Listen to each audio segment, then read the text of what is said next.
할렐루야, 복된 새벽기도입니다. 새벽기도를 주님의 이름으로 시작합니다. 신약성경 마태복음 13장 44절 받들어 봉독하겠습니다. 천국은 마치 밭에 감추인 보화와 같으니 사람의 일을 발견한 후 숨겨두고 기뻐하며 돌아가서 자기의 소유를 다 팔아 그 밭을 사느니라. 아멘. 할렐루야. 아멘. 오늘도 참으로 좋은 날입니다. 우리 모두 성령 충만하셔서 각자 삶의 자리에서 승리하여 하나님의 기쁨이 되는 은혜로운 하루 되기를 축원합니다. 저를 따라하시겠습니다. 오늘도 나와 우리 가정 우리 교회 기적이 일어납니다. 오늘도 나와 우리 가정 우리 교회 기적이 일어납니다. 아멘. 저는 본문 말씀을 통하여 우리의 보화, 어린이, 그리고 청소년이라는 제목을 함께 은혜를 받고자 합니다. 초출산으로 우리나라의 미래가 참으로 암울합니다. 지금도 느끼고 있지만은 산업 생산 인구의 감소로 국제 경쟁력 감소와 노후연금인 공적연금 시스템 붕괴로 수많은 적신호가 여기저기서 일어나고 있습니다. 더 큰 아픔은 한민족의 정체성이 상실될 수도 있다는 통계를 볼 수 있습니다. 그렇다면 교회는 어떨까요? 다음 세대가 없는 교회는 스스로 붕괴를 불보듯이 뻔히 보고 있는 것입니다. 쉽게 말하면 농촌 교회는 젊으신 분이 70입니다. 그러면 농촌에 있는 교회가 어르신이 100여 명 모였다고 가정합시다. 그 교회 미래가 있겠습니까? 앞으로 20, 30년 후가 되면은 핍박을 가하지 않아도 자동적으로 교회들은 텅텅 비고 말 것입니다. 다음 세대가 없는 교회는 그 교회의 규모가 크든 작든 한 세대가 지나가기 전에 다 스스로 문을 닫고 교회가 흔적도 없이 사라지게 된다는 것입니다. 이제라도 늦지 않았습니다. 늦었다고 할 때가 가장 빠르다는 말도 있지 않습니까?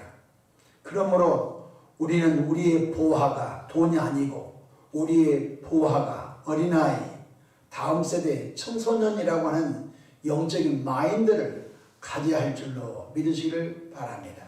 첫째로 성경적으로 자녀는 축복의 선물이요 하나님께서 그 부부와 그 가정에 주신 기업이라고 하는 영적인 마인드를 갖기를 축복합니다. 자식은 예물단지요 자식은 고생단지가 아니라는 것입니다. 자식은 그 부부에게 주신 하나님의 선물이요 그 가정에 주신 기업이라고 하는 것을 꼭 기억을 해야 합니다. 이번 주 화요일날 우리 교회 어느 부부가 딸을 출산했습니다. 아들 출산하고 두 번째는 딸, 이번에는 셋째 아이를 하나님께서 주셨습니다. 요즘 사람으로서는 쉽지 않은 결단들이었을 텐데 그 부부는 자식을 낳을 수 없는 그런 부부였습니다. 근데 하나님께서 치료해 주셔서 세 번째 아이를 얻는 은혜를 갖게 되었습니다. 시편 127편 3절에 보면 보라 자식들은 여호와의 기업이요 태의 열매는 그의 상급이라고 주님이 분명히 말씀하셨습니다. 뿐만 아니라 주님께서는 생육하고 번성을 복이라고 말씀해 주셨습니다. 예수님께서는 어린아이들이 내게 오는 것을 금하지 말라 하셨으며 예수님께서는 어린아이를 품에 안으시고 머리에 손을 얹어 안수 기도해 주신 것을 기억을 해야 합니다. 둘째로 다음 세대 현장에서 수고하시는 교사들을 축복해 주는 영적인 분위기가 교회 안에 있기를 축복합니다. 이 세상에서는 교사가 되려면 좋은 대학을 졸업하고 교직을 이수하고 그리고 교사 임용고시를 합격하여 그리고 교사로 발령을 받아 자기에게 맡겨진 클래스를 섬기게 됩니다. 교회에서 교사는 교사 임용고시를 통과하지 않고 예수님을 구세주로 영접하여 성령 세례, 성령 충만 받은 이들이 다음 세대에 대한 불타는 사명감을 가지고 일을 하게 되는 것을 볼 수 있습니다. 교사들은 최일선에서 다음 세대를 책임지는 영적인 군사들이므로 교사들을 위하여 기도해주고 교사들을 축복해주고 교사들을 응원해주는 영적인 분위기가 교회 안에 있기를 축복합니다. 목사님을 위해서 기도하는 만큼 교사들을 위해서 기도해주고 응원해주고 격려해주는 영적인 분위기가 이 교회 안에 있기를 다시 한번 축복합니다. 교사들이 얼마나 수고를 많이 하는지 알 수 없습니다. 주일날 아침에 일찍 일어나서 이 집 저 집 다니면서 아이들을 챙겨서 차에 싣고 교회 와서 예배를 마치고 다시 그 아이들을 이 집 저 집 다시 픽업을 해주는 차량으로 봉사하신 분들도 있고요. 아무것도 모르는 그 아이들에게 하나님이라고 하는 존재를 알려주고요. 예수님의 구원 사역을 또 깨우쳐주고요. 천국과 지옥이 있음을 알려주고요. 예수 믿는 우리가 어떻게 세상을 살아가야 할지를 이 가르쳐주는 교사야말로 참으로 귀한 일인 줄로 믿으시길 바랍니다. 셋째로 교회 행정적, 재정적 지원을 아끼지 않아야 합니다. 우리가 보통 영아부는 0세부터 3세를 교회에서 영아부로 하고요. 또 유아부는 4세부터 6세를 유아부로 하고요. 유치부는 7세부터 또 5세부터 7세까지 또 유년부, 소년부, 초등부로 이렇게 두 살씩 나누어서 이렇게 나누곤 합니다. 이것은 교회가 크게 부흥할 때 이렇게 나누는데 요즘은 퉁쳐서 그냥 어린이부 이렇게 해도 시스템이 작동이 안 되는 상황에 와 있습니다.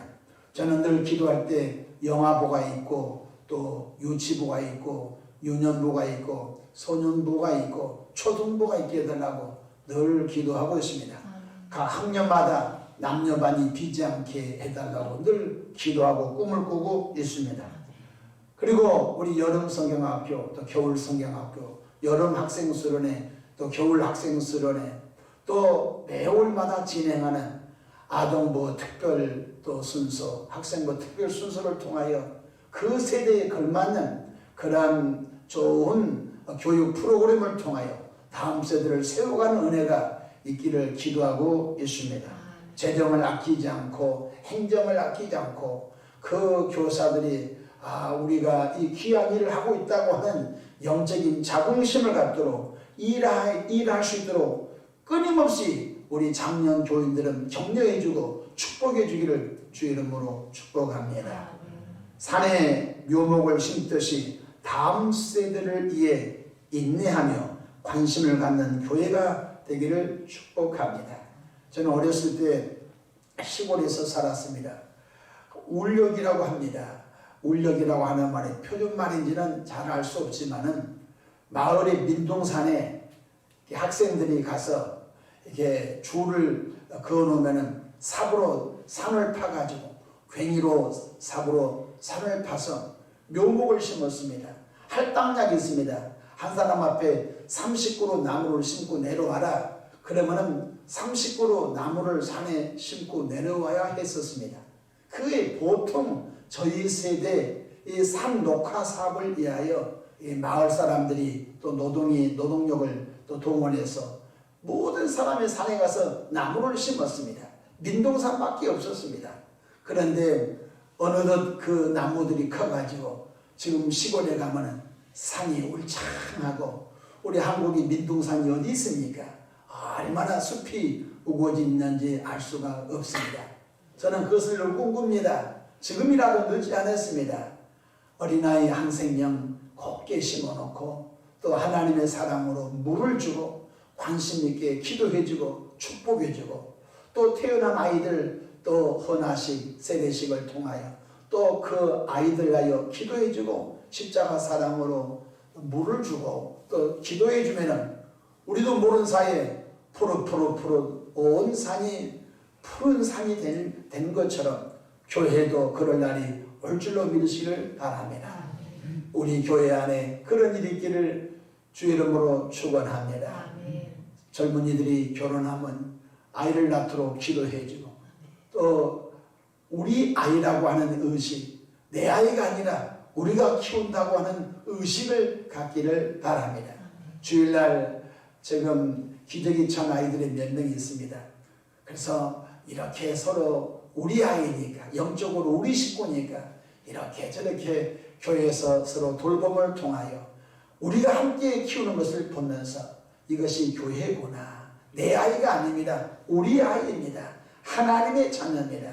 그래서 서로 우러주고 서로 힘이 되어주고 서로 축복해주는 영적인 마인드가 목회자와 장로님들과 권사님들과 집사님들 온 교회 안에, 다음 세대가 없는 교회는 스스로 망한다, 핍박을 가하지 않아도 스스로 망한다 라는 두려움을 가지고 다음 세대에 우리가 최선을 다하여 관심을 갖고 목회해 나가야 할 줄로 믿으시기를 바랍니다. 오늘 본문 말씀 보면 밭에 감추어진 보화를 발견하고서 집에 돌아가 모든 재산을 팔아서 그 쓸데없는 밭을 샀습니다. 왜? 밭을 사서 등기 이전하면 내 밭이 되지 않습니까? 그 밭에 감추어진 보화가 있는데, 지금부터 2000년 전 예수님 당시 예루살렘, 이스라엘은 전쟁이 잦았습니다. 난리가 잦았습니다. 난리가 나게 되면 급히 피난을 가야 하기 때문에 집안의 기중품을 들고 갈 수가 없었습니다. 그래서 자신만이 아는 밭에 그 항아리 속에 보화를 다 놔두고 그냥 피난을 떠났는데 오다가다 죽었습니다. 그런데 그 비밀을 자기만 아는 사람이 죽었기 때문에 감추어졌던 것입니다. 어떤 사람이 밭을 갈다 보니까 그 항아리 단지를 발견하고 난 다음에 흙으로 덮어놓고 주인을 찾아가서, 주인님, 그 밭을 제가 비싸게 살 테니까 파십시오. 10배를 주고 사겠습니다. 그래서 이 사람은 자기 소유를 전부 팔아서 그 밭을 사고 등기 이전하고, 그리고 자기 밭에 있는 감춰진 보화를 발견해서 수천 배를 남겼다는 것입니다. 여러분, 우리의 보화는 돈이 아닙니다. 우리의 보화는 다음 세대인 줄로 믿으시길 바랍니다. 지금 교회 땅 사서 교회 짓는 것도 중요하고 또 인테리어 하는 것도 중요합니다. 어떤 교회는 수십억을 들여서 인테리어 한답니다. 기억하십시오. 다음 세대가 없는데 인테리어가 필요합니까? 다음 세대 아동부, 학생부, 청년부가 없는데 땅을 사서 수백억 교회 짓는들 무슨 소용이 있겠습니까? 수백억을 가지고 차라리 다음 세대 묘목을 심는 영적인 그런 변화가, 패러다임식이 있기를 축복합니다. 다시 기억합니다. 다음 세대가 없는 교회는 이미 끝난 것입니다. 다음 세대가 없는 가정은 이미 끝난 것입니다. 다음 세대가 없는 나라는 이미 망하는 것입니다. 이민족들이 다 들어와서 나라를 다 차지하고 말 것입니다. 그러므로 우리가 지난날 하나님의 뜻을 무시하고 낙태시키고 유산시키고 그리고 성간별을 통하여 아들만 낳고 이렇게 했던 의료적인 행위를 회개하고, 또 국가에서 아들, 딸 구분 말고 하나만 넣어서 잘 키우자고 하는 이 캠페인을 벌였던 국가가 하나님께 회개하고 다시 돌아서야 할 줄로 믿으시길 바랍니다. 이 인구수가 국력입니다. 여러분, 얼마나 소중한지 알 수가 없습니다. 그러므로 수고하는 교사들 감사하고요.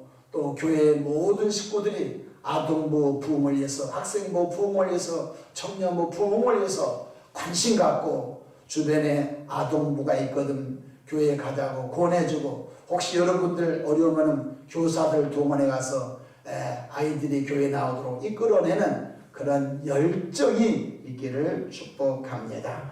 말씀을 마치고자 합니다. 우리의 보화는 다음 세대입니다. 다음 세대가 없는 교회는 이미 죽은 교회입니다. 스스로 죽어버린 것입니다. 핍박을 가하지 않아도 다음 세대가 없는 교회는 스스로 공멸할 수 있다고 하는 위기의식을 가지고 다음 세대의 부흥을 위해서 최선을 다하는 그런 은혜가 우리 안에 있기를 다시 한번 축복합니다. 기도하겠습니다. 좋으신 하나님 우리 아버지, 은혜와 크신 사랑을 감사합니다. 우리 교회의 부활은 다음 세대입니다. 우리 교회의 부활은 아동부고, 우리 교회의 부활은 학생부고, 우리 교회의 부활은 청년부라고 하는 영적인 인식을 하도록 도와주시옵소서. 하나님 아버지, 이 일에 수고하는 교사들을 축복하시고, 또 아동부장, 학생부장, 청년부장, 교육간사들에게 복을 나려 주소서. 하나님의 뜻 잘 이루내게 역사해 주시옵소서. 이 새벽에도 마음에 소원담아 귀한 힘을 봉헌합니다. 드린 손길 모두를 축복해 주시옵소서. 하늘의 신령한 복과 땅의 기름진 복으로 축복하시니 건강의 복으로, 만남의 복으로, 재정의 복으로 복을 부어주소서. 선한 축복의 통로가 되게 하옵소서. 예수님의 이름으로 축복하며 기도합니다. 아멘.